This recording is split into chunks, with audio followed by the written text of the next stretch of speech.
Saudara-saudari yang dikasihi oleh Tuhan Yesus Kristus, selamat bertemu kembali dalam program Arus Hayat Voice.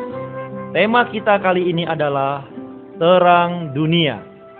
Pembacaan Alkitab diambil dari Yohanes 8 ayat 12. Maka Yesus berkata pula kepada orang banyak, katanya, Akulah terang dunia. Barang siapa mengikut aku, ia tidak akan berjalan dalam kegelapan, melainkan ia akan mempunyai terang hidup.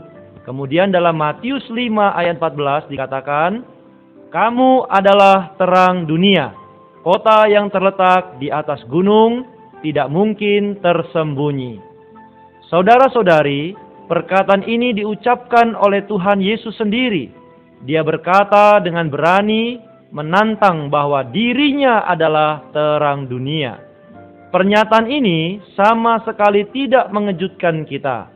Namun yang paling mengejutkan adalah dia pun berkata kepada murid-muridnya, yang juga menyiratkan bahwa dalam Matius 5:14 bahwa kamu adalah terang dunia.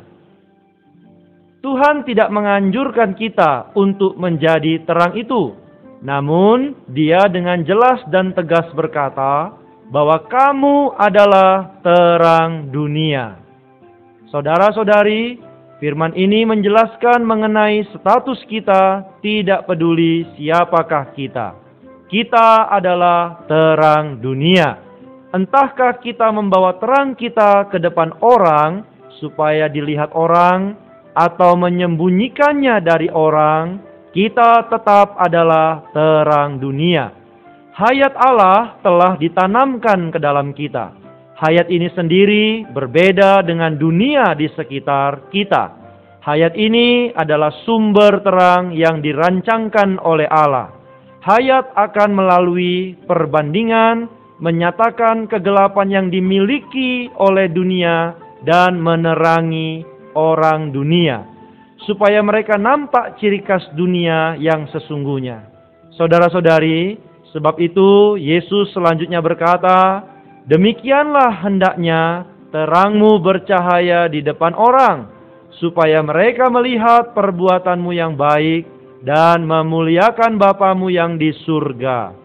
Dari sini kita nampak dengan jelas, hari ini kalau kita memisahkan diri dengan dunia, maka dunia akan kehilangan satu-satunya terang. Hal ini sedikit pun tidak memuliakan Allah. Saudara-saudari, berbuat demikian akan menghalangi ketetapan Allah atas diri kita dan umat manusia. Saudara-saudari, Yohanes Pembaptis dalam hidupnya sangat berbeda dengan orang pada umumnya. Yohanes Pembaptis dalam hidupnya benar-benar mengundurkan diri dari dunia. Seorang diri di padang gurun, menempuh kehidupan yang sangat sederhana. Alkitab memberitahu kita, dia mempertahankan hidupnya dengan makan belalang dan madu hutan.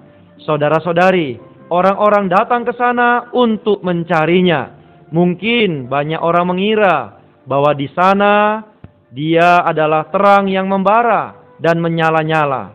Akan tetapi, Alkitab memperingatkan kita bahwa dia, Yohanes Pembaptis, bukan terang itu.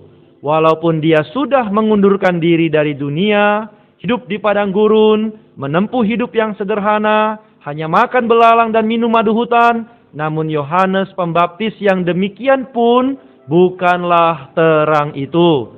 Saudara-saudari, dia datang hanya untuk bersaksi bagi terang. Kesaksiannya adalah yang terakhir dan yang terbesar di antara nabi perjanjian lama. Karena kesaksiannya mengacu kepada Yesus. Saudara-saudari, hanya Yesus adalah terang yang sesungguhnya, yang menerangi setiap orang. Saudara-saudari, kepercayaan orang Kristen berasal dari Tuhan. Allah bisa memakai Yohanes yang berseru-seru di padang gurun, tetapi Allah sama sekali tidak mau gerejanya menjadi sekelompok orang yang terpilih, tetapi hidup berdasarkan prinsip pertapaan. Saudara-saudari, dalam Kolose 2 ayat 21 dikatakan, jangan jamah ini, jangan kecap itu, jangan sentuh ini. Ini merupakan ajaran pertapaan. Saudara-saudari, mungkin kebanyakan orang Kristen mengira bahwa dirinya untuk menjadi terang, hal yang pertama kali harus dilakukan adalah mengeluarkan banyak peraturan-peraturan atau banyak tata tertib. Bahwa untuk menjadi terang harus ada sopan santun, kalau berbicara harus ramah tamah, berpakaian harus rapi dan bersih, harus menjaga ini, jangan menyentuh itu, jangan berbicara ini, dan lain sebagainya. Saudara-saudari, itu adalah ajaran pertapaan yang hanya mengekang kita, menyiksa kita. Ini merupakan salah satu elemen dalam sistem dunia ini. Saudara-saudari, karena itu hal ini layak dicurigai. Kita harus maju ke tahap yang lebih lanjut. Dalam hal ini, Paulus memberi kita sedikit bantuan bahwa bagaimana kita menjadi terang dunia, lepas dari sistem dunia, bukanlah perkara jangan menjamah ini, jangan mengecap itu, ataupun jangan sentuh ini. Ini semua merupakan ajaran dari pertapaan. Dalam Roma 14 ayat 17, Rasul Paulus berkata demikian, kerajaan Allah bukanlah soal makanan dan minuman. Apakah artinya? Saudara-saudari, kerajaan Allah sedikit pun tidak tertampak di atas perkara makan atau minum atau perkara lainnya. Kerajaan Allah bukanlah disusun oleh perkara makanan dan minuman. Perkara menjamah ini atau jangan menyentuh itu. Tetapi perkara kerajaan Allah adalah soal kebenaran, damai sejahtera, dan sukacita dalam Roh Kudus. Ini sepenuhnya berada dalam ruang lingkup yang berbeda. Saudara-saudari, kehidupan dan pimpinan yang diterima orang Kristen bukan berdasarkan peraturan tertentu yang menentukan bahwa dia bisa berhubungan dengan orang sampai taraf tertentu, melainkan berdasarkan sifat batini yang disalurkan oleh Roh Kudus Allah. Saudara-saudari, kebenaran, damai sejahtera, dan sukacita dalam Roh Kudus adalah hayat Allah yang disalurkan ke dalam kita.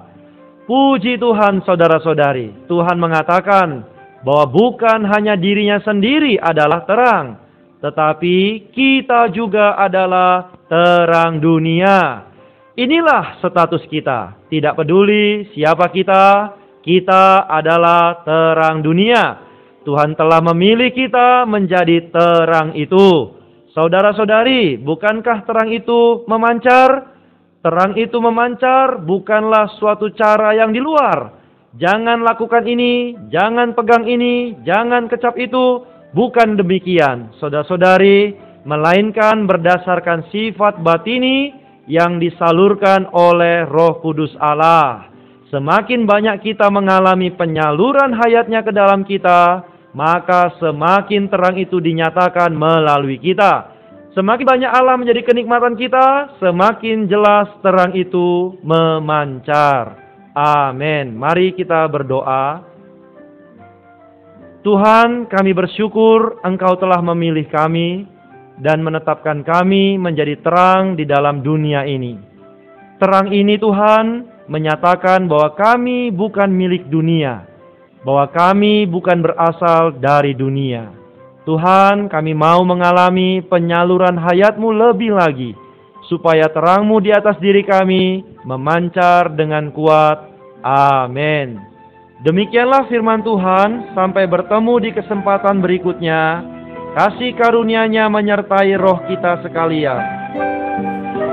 Jika Anda ingin mendapatkan berita audio dan artikel karya saudara Watchmeni yang lain, Anda dapat mengunjungi website kami di watchmeni.com.